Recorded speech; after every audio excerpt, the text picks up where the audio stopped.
buhay ko ay parang isang telenovela. Dahil simula pa lang nung bata ako, lahat ng nangyayari sa akin ay parang napanood mo na sa TV. Pati mga dialogue at eksena, eksakto. Saan ka ba pupunta? Bibili ako ng gamot para kay inay. Naku, wag na. Bakit? Naku, umuwi ka na, mamamatay na nanay mo. Ano?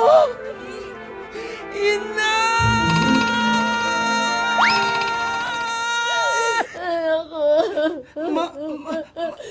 Inay! Ang nanay mo. Nay! Antonieta, anak. Hindi na ako magtatagal.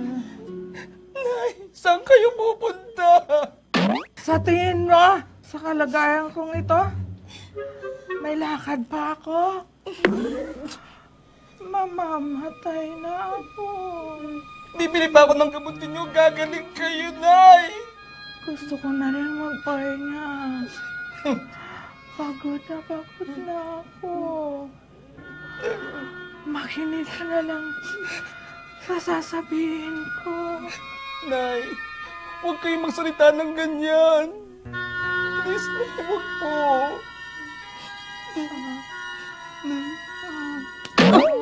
Aray, Nay! Di ba sabi ko sa'yo, pag may sasabihin ako, huwag kang kukontra. Opo. Opo. Antonieta, anak, makinig ka. Pag wala na ako, mag-iisa ka na lang. At gusto kong malaman mo na sa pagpapatuloy mo, kahit ilang sampal ng kapalaran ang dumapo, tanggapin mo lang. Opo.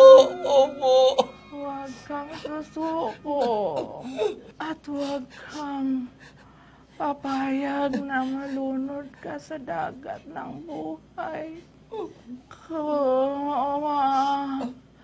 Kumabit.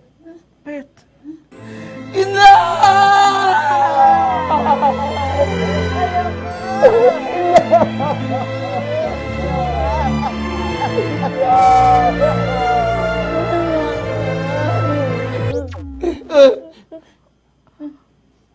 At yung asukal,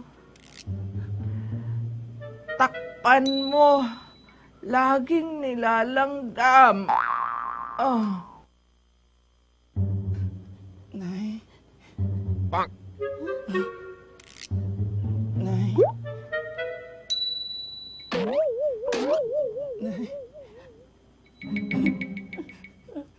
Lola!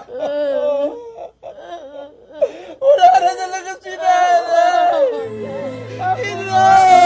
Apo ko. Lola! Hindi matatao ni Nanay! Hindi bali ako. Nandito naman ang lola mo. Ako mag-aalaga sa'yo, Apo. Pagkamatay ng nanay ko, lola ko na lang ang naging kasama ko sa buhay. Pero hindi nagtagal, nasagasaan siya ng tren. Pero hindi yun ang ikinamatay niya.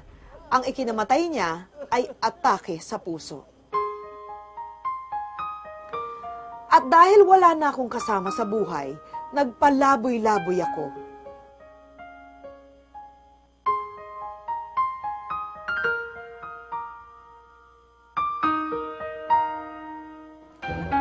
Anong ginawa mo sa mangga ko? Oy! Anong ginawa mo sa mangga ko? Ha? Ay! Musulat na! Musulat ka! Ay! Ay! Ay! Ay!